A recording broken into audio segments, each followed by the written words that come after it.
Hello, welcome and happy May. Here in Finland we celebrate the change of April and May with Vappu, which is a celebration of springtime, working people and the students. This is one of the only chances to wear one's graduation cap, which is why we are filming with it today. So let's get started with my April reads. We Were Liars by Lockhart. Wow, this was interesting.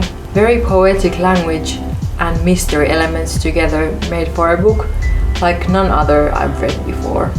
Cadence's story on a rich family's private island truly had a plot twist I was not looking for. The plot is very difficult to sum up without spoiling it. Cadence has been on an accident on this island and doesn't remember anything about it, and she goes back to find some answers. I definitely want to read more from Lockhart in the future. The Last Thing He Told Me by Laura Dave. I already had read this one in English, and when the new Finnish translation came out, I was the first in line. I honestly think I might have been the first one to get it from the local library because the book cover was so smooth and spotless. Already knowing the main plotline, I binged this one. It was better on the first time though. Binging rarely does any good for a book, in my opinion. This time I focused more on the sadness of the situation for Hannah and how bravely she merged their way through to make sense to the situation. 1000 Gifts by Voskamp. This used to be my favorite non-fiction Christian book. It isn't anymore though. The writing feels kind of immature at many points of the book to me these days. Nevertheless, I wanted to reread it as a part of my Lent this year. So leading up to Easter, I read a bit every Sunday and then more on the Holy Week.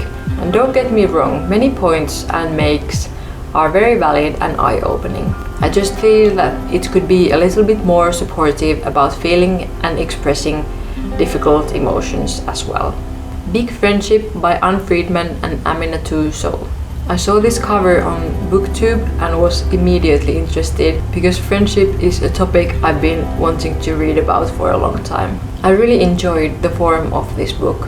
They both narrating it as we. It made it really unique and fun. I thought they would have given more practical tips throughout the book. I enjoyed the part where they discussed the hardships of their relationship and talked about how ghosting is really not a great option in a friendship either, even though our culture kind of accepts it in the friendships and not any other relationships. That was an interesting point. I'm still waiting for my copy of Christy Tate's new book BFF, which I think will be the perfect sequel to the Big Friendship. One of Us is Lying by Karen mcmanus.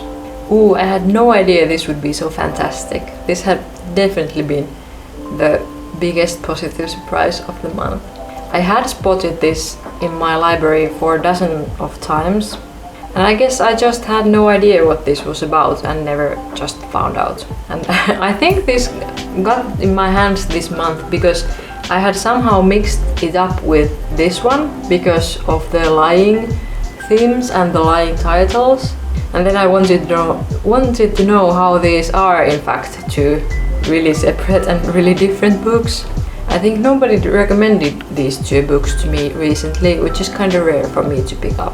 I feel like I don't find books that I enjoy without recommendations. So these two, such positive surprises. YA murder mystery was borderline mild enough for me, and I fell in love with the characters.